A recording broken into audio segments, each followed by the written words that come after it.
We have today Marilyn D, who is going to share a few thoughts about her path into career counseling and the theater. Hi, Marilyn. Hi, glad to be here. Thanks for being here. All right. Well, I'd like to tell you, first of all, when I went off to college, it was a time when there were very few careers that women could get into. One was teaching, one was secretary, one was nursing, and one was sales. Those were the four basic ones. I wanted to be an architect. That's what my father was. So I went off to college, and his comment was, I don't think architecture is a good time this year, right now. Wow. And so I ended up at a liberal arts, not because of that, but I ended up at a liberal arts college, and there was no real degree in architecture at that college. And so I started, he said, the one thing I do want you to do is to come out with a teaching certificate. So that was my only obligation. That's the way I looked at it. So I picked courses and did things, and immediately got involved in the theater, both actually at a church there and at the school, and went on. And most of my papers that I had to write for the English courses were about architecture. So you see, I had it both ways. You were trying to feed anyway. Yes, yes. When I graduated, it was time to look for a job, and jobs weren't real easy to get to it that way. And I was planning on going to Chicago with 3 friends and getting an apartment. So I interviewed there, and number one, I found out that what they really liked when you interviewed was to let them know that you were with the National Honor Society. But beyond that, I got the job, or got that particular job, and I also got not only teaching English, but I was the theater director for technical theater. Nice.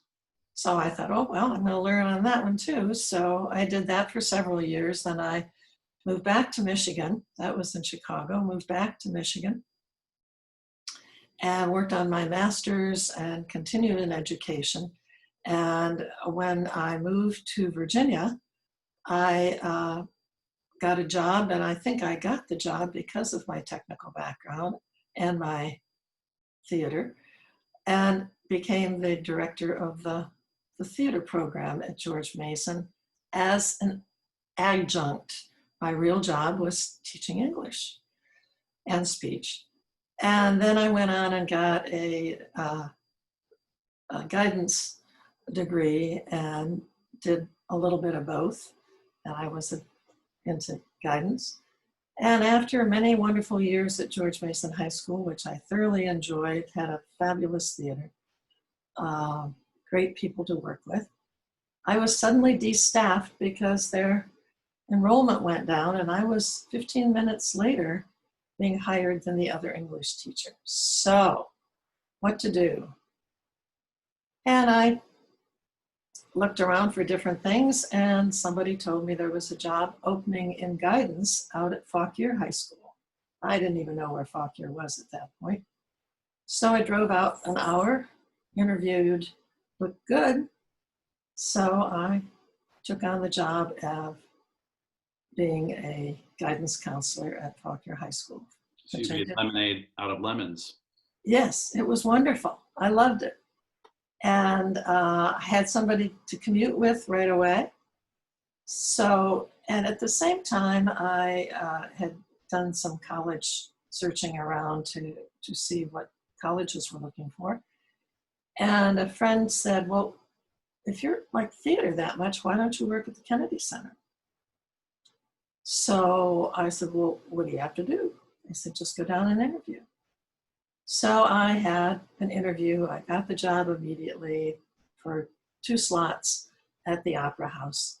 And so then I knew I couldn't do theater at Fauquier because the hours would be too late. Mm-hmm. So I commuted and went and did the Kennedy Center, which I have done ever since. So I now have worked at the Kennedy Center for 32 plus years. Wow. Yeah.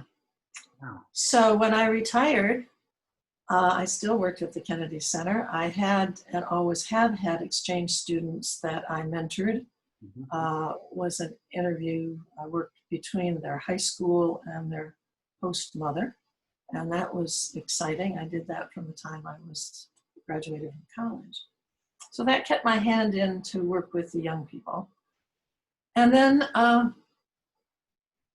so that ended up my career. And what basically I did was take what I did to earn money, or the basic part of my money, to also include the love of my life, which was theater. And so what my suggestion for young people would be, explore what you want to do, find something that you like well enough to do, even if it's not your be-all and your end-all love, and then work the things that you want to do or you love to do, whether it is painting, whether it is travel, whether it is communicating in another way or form, so that you always have something that has a passion. I think that's what keeps you going in any type of job that you have, is that time that is your passion. And surround that with people that you love and that you meet. And I think you're in a very good place. And it made a very happy career and is still making me very happy. Well, it's a wonderful story. I love the story. And, you know, one of the things that's interesting is you kept feeding what you loved as you were doing things. But one of the things that comes out in this story is also people knew what you loved, and they gave you opportunities or mentioned opportunities, and you jumped at them.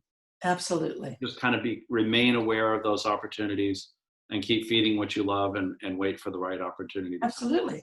And I love teaching, as it turned out. I enjoyed teaching. I enjoyed counseling. I even enjoyed being a director of guidance, which was more paperwork than, but because my love was working with the kids. So. Well, we appreciate you sharing your story, Marilyn. Marilyn D. Loretto. She's in the mentor database. Thanks so much, Marilyn. Thank you.